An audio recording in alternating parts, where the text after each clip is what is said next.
അസ്സലാമു അലൈക്കും വറഹമത്തുള്ളാഹി. സുഹൃത്തുക്കളെ, ഈ മഹല്ലിന് കീഴിൽ ഒരു കാലത്ത് എല്ലാ ജനങ്ങളും ഒറ്റ ആദർശം, അഭിപ്രായം, വിശ്വാസം ഉള്ളവരായിരുന്നു. എന്നാൽ അടുത്ത കാലത്തായി പല ആദർശം, അഭിപ്രായമുള്ളവരായി ഈ മഹല്ലിൽ പലരെയും കാണുന്നു.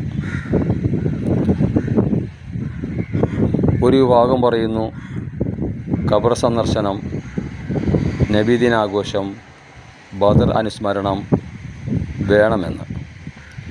വേറെ ഒരു വിഭാഗം പറയുന്നു ഖബർ സന്ദർശനം, നബിദിനാഘോഷം, ബദർ അനുസ്മരണം വേണ്ട എന്ന്. വേണ്ട എന്ന് പറയുന്നവർ അവർ സംസാരത്തിൽ മാത്രം ഇപ്പോൾ ഒതുങ്ങിക്കഴിയുന്നു. എന്നാൽ എന്തിനും തയ്യാറായി ഗൗരവത്തോടെ പ്രശ്നങ്ങളായി മുന്നോട്ട് വരാൻ തൻ്റെ ഇടമുള്ള കുറച്ചു പേര് ബദർ അനുസ്മരണം വേണ്ട, നബിദിനാഘോഷം വേണ്ട, ഖബർ സന്ദർശനം വേണ്ട എന്ന് പറഞ്ഞ് ഇവിടെ അടിപിടിയായാൽ, പ്രശ്നം ഉണ്ടായാൽ പോലീസ് കേസാകുന്നു, കോടതിയിലെത്തുന്നു. ഇതാണ് ഭാവിയിൽ തൻ്റെ ഇടത്തോടെ ഗൗരവത്തോടെ ഖബർ സന്ദർശനം അനുവദനീയമല്ല, നബിദിനാഘോഷം വേണ്ട, ബദർ അനുസ്മരണം വേണ്ട എന്ന് പറഞ്ഞ് പ്രശ്നം ഉണ്ടായാൽ ഉള്ള അവസ്ഥ. ഇത് മനസ്സിലാക്കിക്കൊണ്ട് ഭാവിയിൽ ഇങ്ങനെയുള്ള മഹല്ലുകളിൽ പൊതു മസ്ജിദുകൾ എല്ലാവർക്കും അവകാശപ്പെട്ടതാണല്ലോ, അവിടെ പ്രശ്നമുണ്ടാകാൻ സാധ്യത ഉണ്ട് എന്ന് മനസ്സിലാക്കിക്കൊണ്ട് ഏതൊരു മഹല്ലിലും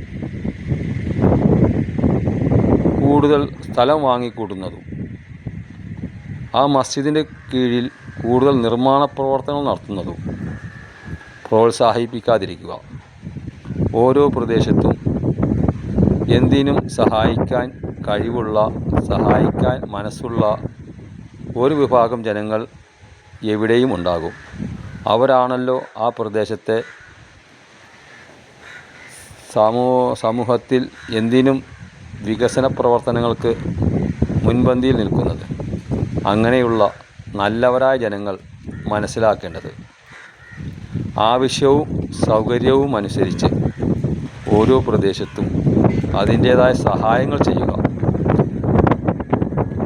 മസ്ജിദുകളാണെങ്കിൽ 100 മീറ്റർ 200 മീറ്റർ അകലത്തിൽ ആവശ്യവും സൗകര്യവും അനുസരിച്ച് മസ്ജിദുകൾ ഉണ്ടാക്കാൻ സഹായിക്കുക.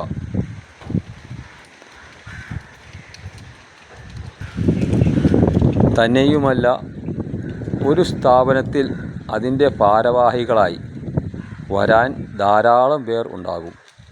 ഈ മസ്ജിദിൽ തന്നെ 100ൻ്റെ മേൽ ആളുകൾ ഭാരവാഹികളായി വരാൻ താല്പര്യമുള്ളതായിട്ടാണ് അറിയുന്നത്. എല്ലാവർക്കും കൂടി ഈ ഒരു മസ്ജിദ് പോരാ എന്നും നമുക്കെല്ലാവർക്കും അറിയാവുന്ന കാര്യമാണ്.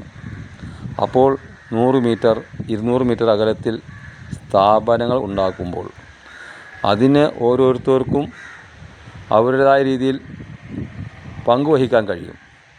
അങ്ങനെ ഒറ്റ മസ്ജിദിൽ തന്നെ ഭാരവാഹികളാവാൻ പ്രശ്നമുണ്ടാക്കുന്നവർ ഇല്ലാതാകാൻ നല്ലതാണ്. അതുകൊണ്ട് ഓരോ മഹല്ലിലും ആവശ്യവും സൗകര്യവും അനുസരിച്ച് 100 മീറ്റർ 200 മീറ്റർ അകലത്തിൽ മസ്ജിദുകൾ, സ്ഥാപനങ്ങൾ ഉണ്ടാക്കാൻ സഹായിക്കുന്നവർ അങ്ങനെ ചെയ്യുക. ഭാവിയിൽ